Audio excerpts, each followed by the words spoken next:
today we have a guest speaker, you've heard. His name is Dave Miner, and there is a lot to look at and know about him if you look in your program, but he is very humble, and he just wanted me to say one sentence, and that is that Dave Miner is one of the nation's leading hunger activists. So, Dave Miner. Good morning. Thank you for being here for this special day. Hunger, it's not what I thought it was. A few years ago, I was at Downey Avenue Christian Church on Indianapolis's Near East Side. It was food pantry day there, and I was interviewing clients as part of a study by Gleaner's Food Bank. The hall was well lit, and the food was attractively laid out on tables. The pantry was run by friendly volunteers who were committed to serve everyone, and they were welcoming them as if they believed God would. The clients seemed to appreciate the service and the food that they received. I was at a table in a back corner doing interviews when I heard a loud noise. Someone was complaining. Someone was disturbing everyone, and I wondered why this person was so unhappy. Soon the source of the noise was right in front of me for an interview. He said his name was Brad, and he looked like everybody else there that day. Then he started to tell me his story. Brad had a college degree, and he'd been doing pretty well. He had a good job as a manager. He lived in Carmel in his own place. And although he was divorced and he had responsibilities to fulfill, he was doing well. However, since he lost his job, things had gone downhill. He had no income the month before I saw him, and he found himself living in a place with 3 other guys and sharing a bathroom. He'd often been hungry, and in fact, there had been whole days when he had had to go without food. With all of these developments, Brad had lost his sense of self-worth. The man that he saw in the mirror was not who he thought it was. It wasn't the man from the fancy suburb. It was not the middle-class citizen. It was not the man with a mortgage and a late model car. Brad's financial situation had thrown him in with poor and hungry people for whom in his past life he had had only disdain. Then he believed they were poor because they were lazy or unmotivated. Now, the face in the mirror told him a different story. From this and dozens of other interviews, I learned a really important lesson. The face of hunger is not one face. It's a collage of faces, of all races, all ages, all genders, rural, urban, people with advanced degrees, people who didn't finish high school. The lesson I learned was don't fall for stereotypes, especially stereotypes in which the hungry themselves are blamed for their predicament. Hunger, it's not what I thought it was. Hunger is huge, immoral, and completely unnecessary, but there is hope. I retired from Lilly in 2008, and I became volunteer executive director for the Interfaith Hunger Initiative, or IHI for short. IHI was a wonderful group of people of diverse faith traditions, led by Kent Millard, with Jewish rabbis, a Pakistani Muslim, a Sikh leader in his turban, a fiery black Baptist preacher, a Tibetan Buddhist in his long robes, and more. Our goal was to end child hunger in Indianapolis and one part of Kenya. For this purpose, we did events and we raised money. We even co-hosted the Dalai Lama when he came to town. Amazing. I had zero experience with events or fundraising, and I had no prior experience with interfaith work. But we had a good team, and we were successful. Over a 6-year period, we raised $750,000, $750,000. I was feeling good about that, and really good about the 3,000 AIDS orphans in Kenya who we were providing a daily school lunch for. Without that lunch, most of those kids would not have been in school at all. We even did an interfaith trip to Kenya and got to meet some of the kids and hear their stories. It was wonderful. Then came devastating news, not from Kenya, but from Washington, D.C. While we were doing all of this work for 6 years, there was a single vote in Congress, one vote of Congress, that took $800 million out of an international school lunch program. We helped 3,000 kids, but lunch was lost through that one vote for 3 million children. Then we knew we also had to change the systems if we wanted to end hunger. Systems matter. We had been too comfortable just focusing on charity. We had not worked to also change the systems. For me personally, I still work very actively with lots of charities, but I try to remain focused on changing the systems, making them work for poor and hungry people. There's a similar story in Indianapolis, by the way. In 2013, we actually had enough food for everyone until the end of the year when a key government program was cut. Hunger is huge, it's immoral, and completely unnecessary, but if we change the systems, we have hope.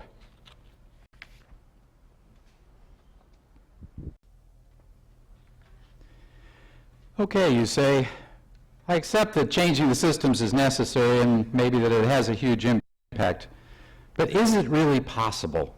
Can I really make a difference? That's a really good question, especially in this difficult political environment. When answering that, first of all, we should note that when we work to change the systems, we follow Jesus' example.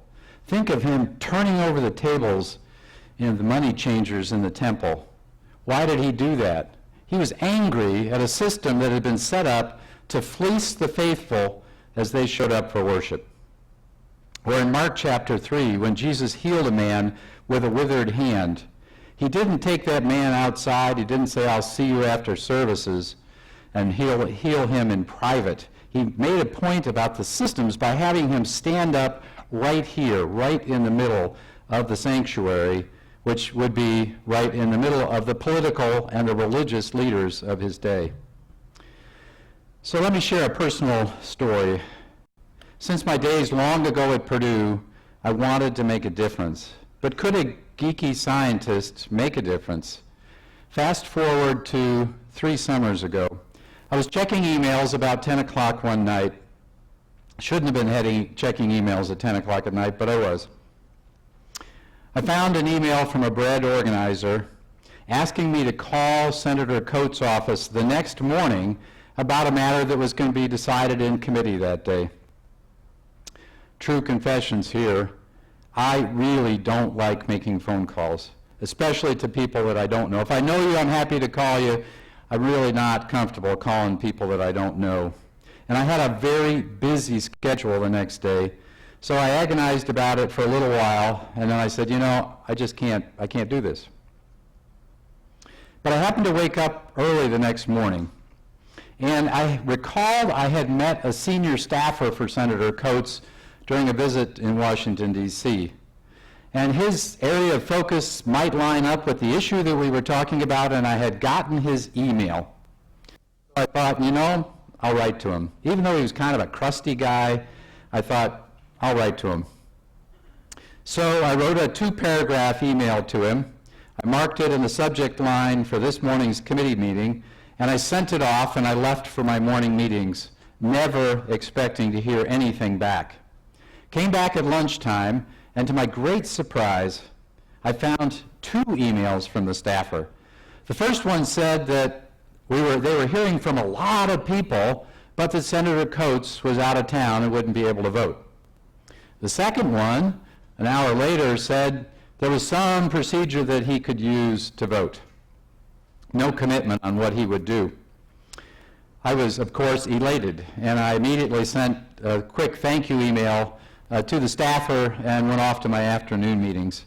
Came back, and about 3 o'clock that afternoon, I had a 3rd email from the staffer saying that Senator Coates had voted for the measure and that it had passed 16 to 14.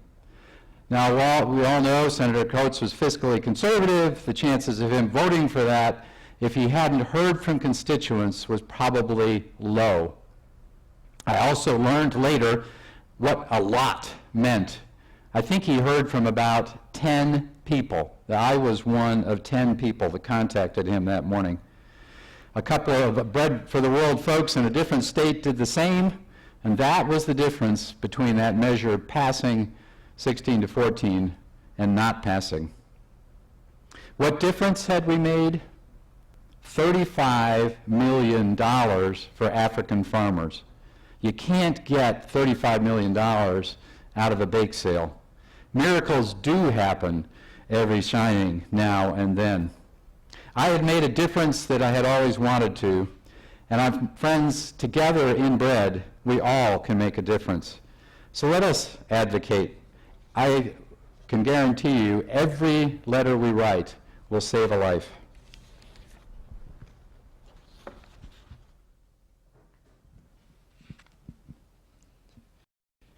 Good morning. My name is Mike Ransom, and I'm on the leadership team. I'm carrying this basket not because we're planting flowers, but because we're going to do something very important here in just a minute. Thank you, Dave, for your very important message. We can make a difference by sending a letter to our congressional representatives.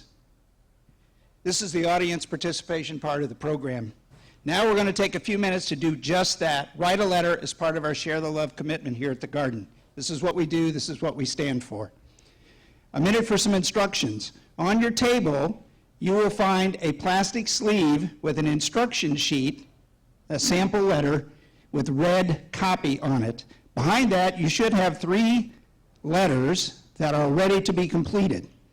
If there are more than 3 of you at your table, or if you don't have one of these sleeves, raise your hand and we'll get a copy to you. Everybody have a sleeve? Okay, so if you take a look at the sample letter, you'll see in that some guidance for how we want to complete this exercise. We're sending our letters to Senator Todd Young, but you're welcome to send a separate letter to other representatives after the service, and in the program, you will find information, links, if you will, on where to send, where to get more information on Bread for the World and where to send your letters. So all we need to do this morning is the following. Take out one of the letters, keep your sample off to the side as a reference, and address it, there's a space you'll see, address it to Senator Todd Young, as shown on the sample. Very important, at the bottom of the copy, you will see a space where you are asked to write a personal note. It's the personal note that makes all the difference. We have some information on the screen. So take a minute to write a personal note on that letter. We're doing it right now as we speak, okay?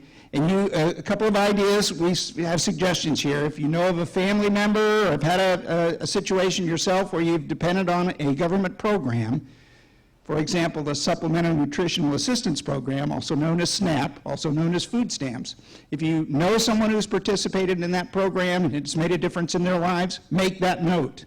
Write that note to Senator Young. If you're not familiar with any situation such as that, just write down that the garden has a community garden. We're growing produce, as Carolyn and Rhonda and Phil showed us in the very first segment of today's service. We're growing produce to go to food banks locally so people in need can have fresh produce with their meals. So make that note. It's something the garden is doing, something we should be proud of. You have to sign your name at the bottom and put your full address.